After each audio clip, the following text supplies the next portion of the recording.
Y vamos ahora a Colombia. Se agudiza la crisis en el gobierno del presidente Gustavo Petro. El ministro de Defensa, Iván Velásquez, presentó su renuncia y es ya el quinto funcionario en salir del Ejecutivo. La crisis en el gabinete comenzó con el tenso Consejo de Ministros del pasado 4 de febrero, transmitido por televisión y en redes sociales, que dejó en claro las divisiones dentro del gobierno, particularmente por el nombramiento de Armando Benedetti, actualmente con procesos por corrupción como jefe del despacho de la presidencia. Tras las críticas a ese nombramiento, comenzaron las dimisiones y Petro pidió a todo su gabinete la renuncia protocolaria.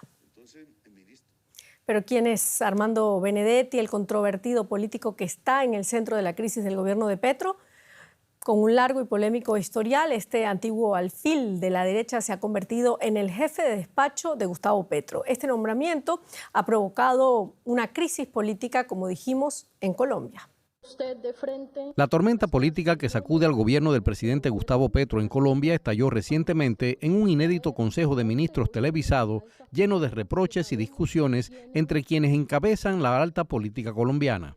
No comparto, presidente, su decisión, la respeto porque usted es el jefe de Estado y es el presidente, pero no comparto su decisión de traer a este gobierno, a estas personas que sabemos tienen gran parte de responsabilidad con lo que aquí está pasando.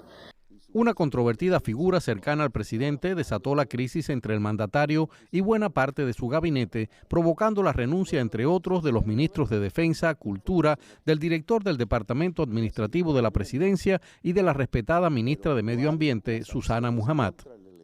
Realmente, como feminista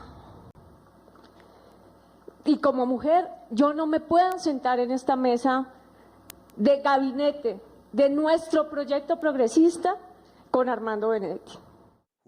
Benedetti, de 57 años, llegó al Senado en 2006, donde se mantuvo hasta el 2022. Ese año, el entonces aspirante a la presidencia, Gustavo Petro, lo nombró gerente de su campaña como parte de una estrategia para llegar al poder respaldado por sectores de la política tradicional. Tras el triunfo, Benedetti fue nombrado embajador ante Venezuela y luego representante de Colombia ante la FAO en Roma. No importó entonces la investigación en su contra por presuntas violaciones a los límites de gastos en la carrera de Petro a la presidencia, ni las acusaciones que su propia esposa había hecho sobre violencia doméstica, ni su confesión de ser adicto a la cocaína. Y tras meses de distanciamiento, apareció como en los viejos tiempos sentado junto a Petro, quien lo presentó como su nuevo jefe de despacho, defendiéndolo a pesar de las críticas y provocando el comienzo de un cisma político que, según la opinión pública colombiana, solo acaba de empezar. Y conectamos a esta hora con la periodista Alexandra Correa en Bogotá. Alexandra, varios ministros han renunciado, algunos por solicitud protocolaria del presidente, otros de manera personal e irrevocable. Estamos ante una crisis en el gobierno de Petro. ¿Qué está ocurriendo dentro de su administración? Sí, efectivamente es una crisis de gobierno a menos de un año y medio de las próximas elecciones presidenciales, Silvia, en donde algunos ministros clave que tenía Gustavo Petro en su gabinete presentaron la renuncia irrevocable, grandes aliados suyos como el ministro de Defensa, la ministra de Medio Ambiente, la ministra de Trabajo y el ministro del Interior. Renuncias personales e irrevocables que se suman a las renuncias protocolarias del resto del gabinete a pedido del mandatario Gustavo Petro, quien señaló en un reciente y polémico Consejo de Ministros televisado, como lo estábamos viendo, la incapacidad de sus fichas gubernamentales para cumplir con las promesas de su gobierno. Pero lo que detonó la crisis efectivamente al interior de su gabinete fue el nombramiento del ex embajador de Bogotá en Caracas, Armando Benedetti, de quien se distanciaron varias hoy exministras y exministros por sus investigaciones por la presunta corrupción y denuncias por violencia intrafamiliar.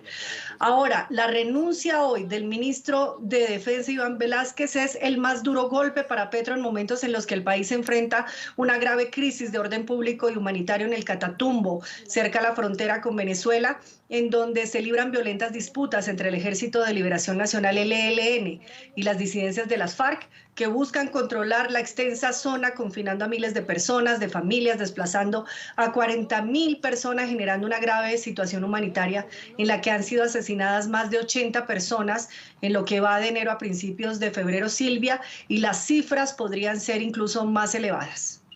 Muchísimas gracias, Alexandra Correa. Sí, gracias.